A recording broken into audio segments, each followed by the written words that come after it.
एक बार जोर से सब लोग बोलेंगे, जय भीम, जय भीम। आज मैं समझता हूं कि इस देश नहीं पूरी दुनिया के एक बहुत बड़े महापुरुष के महापरिनिर्वाण दिवस के अवसर पे हम लोग एकत्रित हुए हैं। हम पूरे दिल से उनको अपनी श्रद्धांजलि अर्पित करते हैं और उनसे हर कदम पे हमें गाइड करें, ऐसा उनसे हम आशीर्वाद मांगते हैं। मैं उन्हें महापुरुष क्यों कह रहा हूं? मैं उनके जीवन के कुछ किस्से आप लोगों को सुनाना चाहूंगा। ये किस्से मैं पहले कई बार दोहरा चुका हूं, लेकिन आज फिर दोहराऊंगा ताकि आप लोग भी आगे जाके सब लोगों को इसके बारे में बताएं और ज्यादा से ज्यादा लोगों को उनके जीवन से प्रेरणा मिले, ऐसी मेरी इच्छा है। हम सब जानते हैं कि बाबा साहब एक बहुत बहुत गरीब परिवार में पैदा हुए थे। बाबा साहब दलित परिवार में पैदा हुए थे। उनके घर में खाने को भी नहीं था, 3 टाइम की रोटी भी नहीं मिलती थी। बहुत ज्यादा गरीब थे।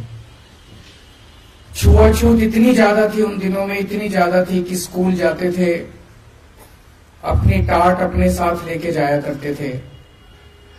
क्लास में उनको घुसने नहीं दिया जाता था, उनको बाहर बिठा दिया जाता था। तो आप सोच के देखो, इमेजिन करो कि अंदर क्लास चल रही है, टीचर अंदर क्लास में पढ़ा रहा है और बाहर एक बच्चा बैठा है जो अंदर टीचर पढ़ा रहा है उसको बाहर बैठ के सुन रहा है। इस तरह से उन्होंने अपनी प्रारंभिक शिक्षा पूरी की। उनको पानी भी उस घड़े से पानी नहीं पीने दिया जाता था जो घड़ा बाकी बच्चों के लिए होता था। इस तरह से करते करते उन्होंने अपनी प्रारंभिक शिक्षा पूरी की। उन्होंने स्कूल की शिक्षा पूरी की, कॉलेज की शिक्षा पूरी की। उसके बाद 1913 में वो अमेरिका में कोलंबिया यूनिवर्सिटी में पढ़ने चले गए। कोलंबिया यूनिवर्सिटी दुनिया की आज के टाइम पे भी दुनिया की सबसे बड़ी यूनिवर्सिटीज में मानी जाती है। कोलंबिया यूनिवर्सिटी में आज भी एडमिशन लेना नामुमकिन सा है। हमारे अपने बच्चे, आप सब लोग जितने यहाँ बैठे हैं, कई मंत्री बैठे हैं, कई एमएलए बैठे हैं, कई आम आदमी पार्टी के ऑफिस बेरर्स बैठे हैं, राज्यसभा मेंबर बैठे हैं। आप लोगों के भी बच्चे अगर आज कोलंबिया यूनिवर्सिटी में एडमिशन लेना चाहें, आसान काम नहीं है, बहुत मुश्किल काम है।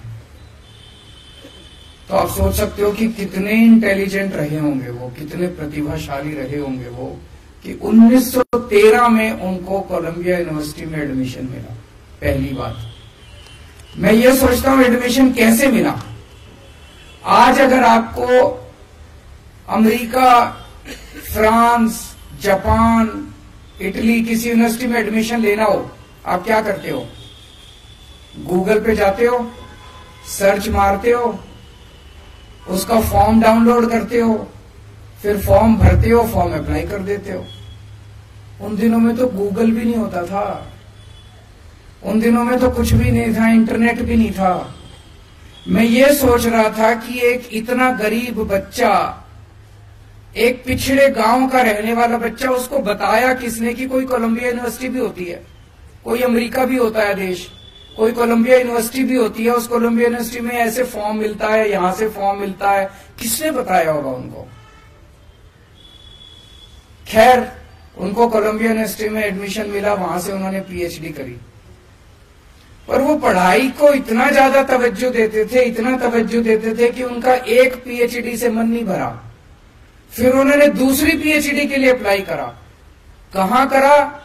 लंदन स्कूल ऑफ इकोनॉमिक्स में। लंदन स्कूल ऑफ इकोनॉमिक्स में तो इम्पॉसिबल है एडमिशन लेना, इतना मुश्किल है एडमिशन लेना, आज की डेट में भी इतना मुश्किल है एडमिशन लेना। उनको लंदन स्कूल ऑफ इकोनॉमिक्स में एडमिशन मिला, वहां वो पढ़ने के लिए गए, बीच में उनके पैसे खत्म हो गए, वो थोड़े दिन के लिए वापस आए, थोड़े पैसे इकट्ठे किए, फिर दोबारा वो गए और दोबारा उन्होंने जाके अपनी डॉक्टरेट पूरी करी।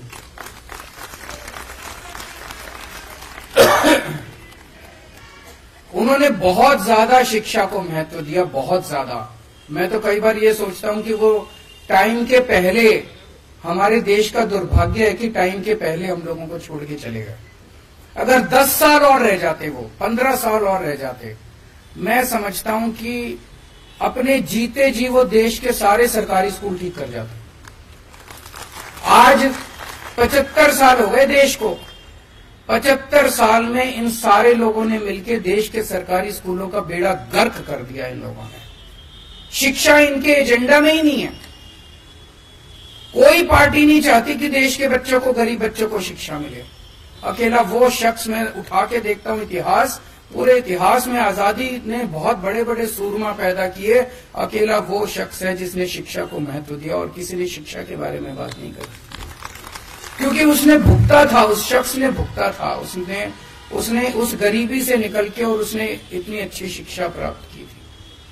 आज भी आप देख लो, इन सारी पार्टियों ने हमारा सारा एजेंडा चोरी कर लिया।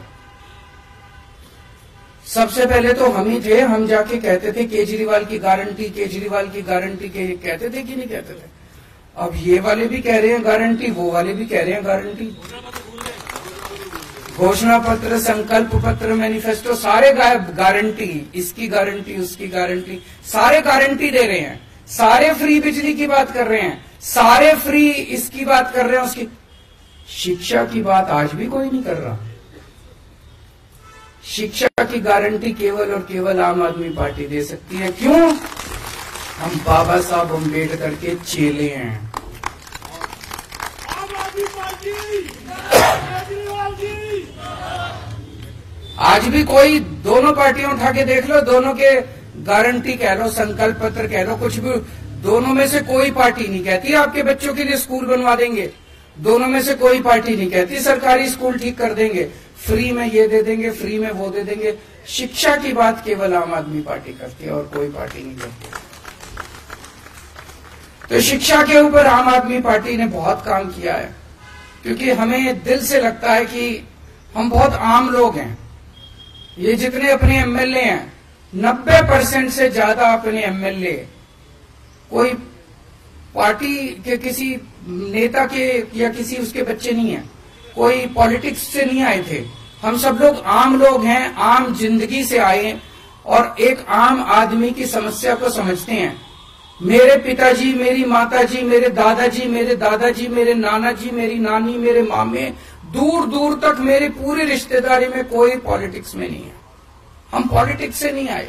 ऐसे ही सारे हमारे एमएलए हैं, हमारे मंत्री हैं, जो बहुत आम जनता के उससे आए हैं। हम शिक्षा के महत्व को समझते हैं कि अगर एक परिवार के बच्चे को शिक्षा मिल जाए, उस परिवार की तो, वो तो गंगा नहाया हो जाता है वो परिवार, उसका तो फिर बेड़ा पार हो जाता है, उसकी गरीबी भी दूर हो जाती है, उसकी कई समस्याएं दूर हो जाती है। और अगर किसी परिवार के बच्चे को शिक्षा ना मिले तो आने वाली पीढ़ी दर पीढ़ी वो पिछड़ा ही रहता है, वो आगे नहीं बढ़ पाता। तो शिक्षा सबसे जरूरी है, ऐसा हम लोगों को वो है। तो सबसे ज्यादा हम लोगों ने शिक्षा पे जोर दिया। और जितना मैं सोचता हूं, मुझे लगता है कि जानबूझ के इस देश के अंदर 75 साल जानबूझ के लोगों को अशिक्षित रखा गया। अगर 5 साल के अंदर, 7 साल के अंदर आम आदमी पार्टी की दिल्ली सरकार दिल्ली के 2 करोड़ लोगों के बच्चों को अच्छी शिक्षा दे सकती है, तो 75 साल में क्या हमारे देश के लोगों को, 140 करोड़ लोगों को अच्छी शिक्षा नहीं दी जा सकती थी? दी जा सकती थी। जानबूझ के अनपढ़ रखा गया, जानबूझ के अशिक्षित रखा गया। 2 मंत्र थे बाबा साहब की जिंदगी के, संघर्ष और सेवा, और हमारे ऊपर ये दोनों लागू होते हैं।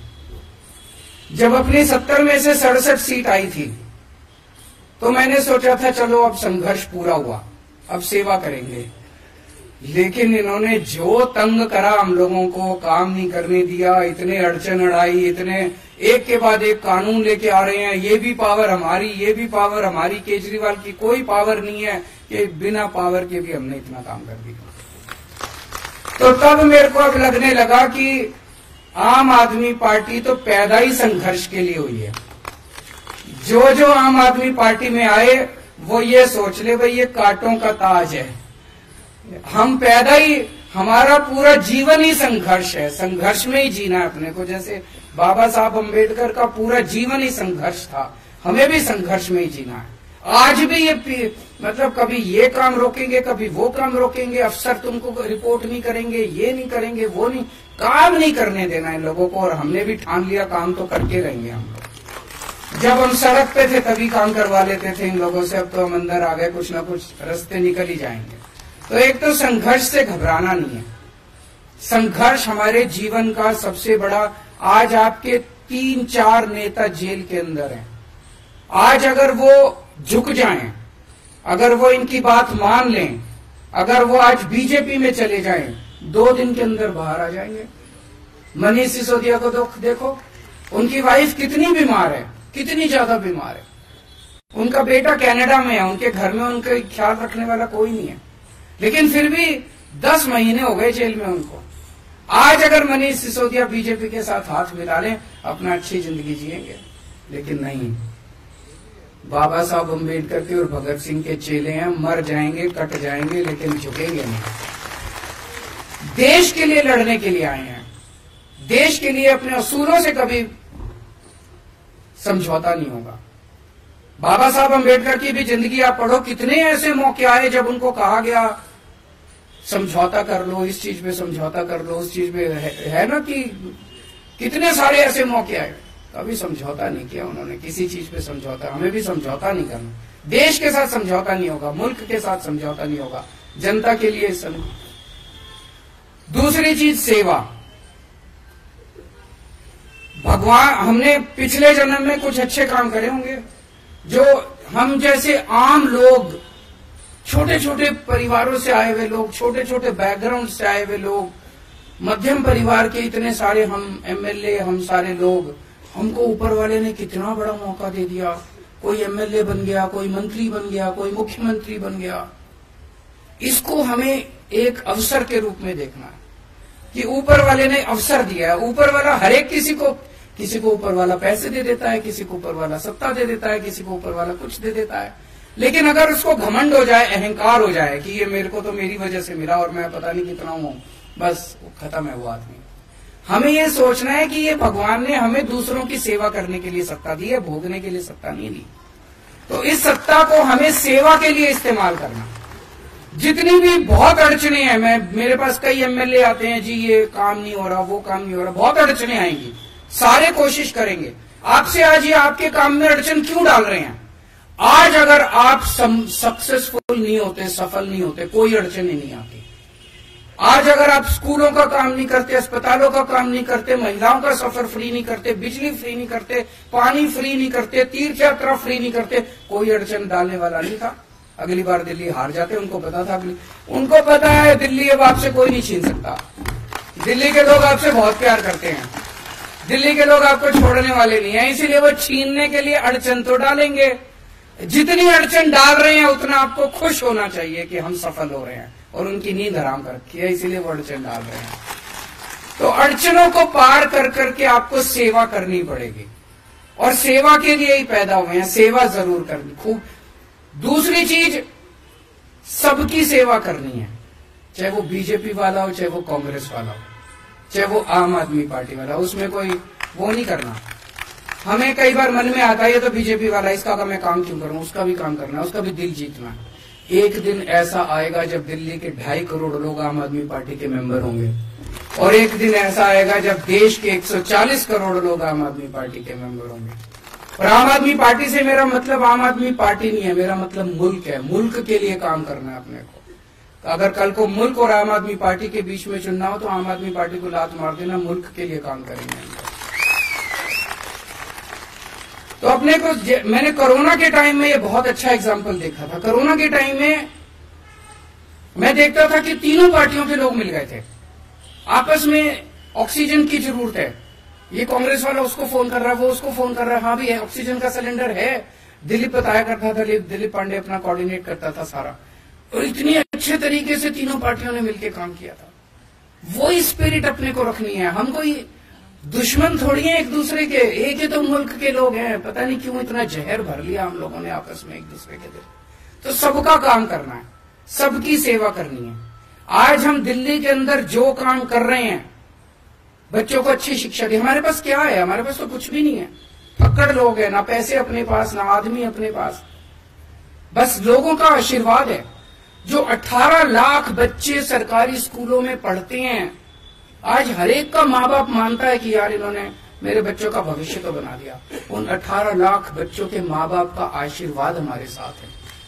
आज जो करोड़ों लोगों का हमने मोहल्ला क्लिनिक में इलाज कराया, करोड़ों लोगों का अस्पतालों में इलाज कराया, अगर किसी का एक्सीडेंट हो जाए तो उसका मुफ्त में इलाज होता है, वो कुछ तो आशीर्वाद शीश देके जाता होगा ना। उनके आशीर्वाद हमारे साथ हैं, यही हमारी संपत्ति है। तो सेवा करनी है, संघर्ष करते रहना पड़ेगा, पूरी जिंदगी संघर्ष करना पड़ेगा।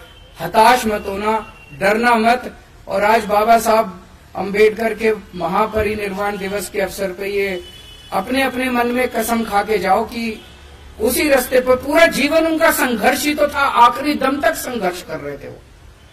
कितने किस्म किस्म के संघर्ष किए उन्होंने, राजनीतिक लेवल पे, सामाजिक लेवल पे, हर स्तर पे उन्होंने संघर्ष किया। जीवन ही संघर्ष है। जिस दिन जीवन में हमने समझौते कर लिए और हम कमजोर पड़ गए, उस दिन जिंदगी खत्म है तुम्हारी। आज एमएलए हो, कल एमएलए भी नहीं बचोगे। यही तो, समझौता नहीं करना, आगे बढ़ना है, मजबूती के साथ आगे बढ़ना है। और संघर्ष में ही खुशी ढूंढनी है। उसी में खुशी आने लगेगी जिस दिन संघर्ष को अपने जीवन का हिस्सा बना लेंगे।